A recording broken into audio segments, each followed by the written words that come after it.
But then I applied my engineering mind, and I thought the way Heinlein would have thought about it, and I said, okay, over a long enough timeline, what's the mortality rate?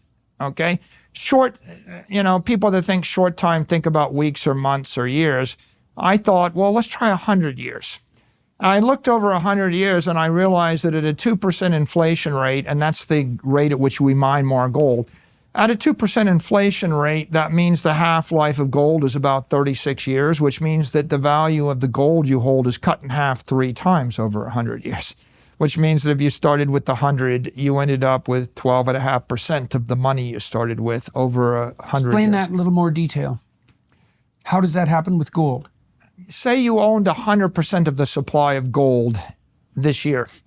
The gold miners produce 2% more gold every year. It compounds, which means it takes 36 years before they've doubled the supply of gold. Got it. You own half the supply of gold in 30 years. You own a quarter of the supply of gold in 70 years. So the relative You own scarcity 12%. decreases as you hold it.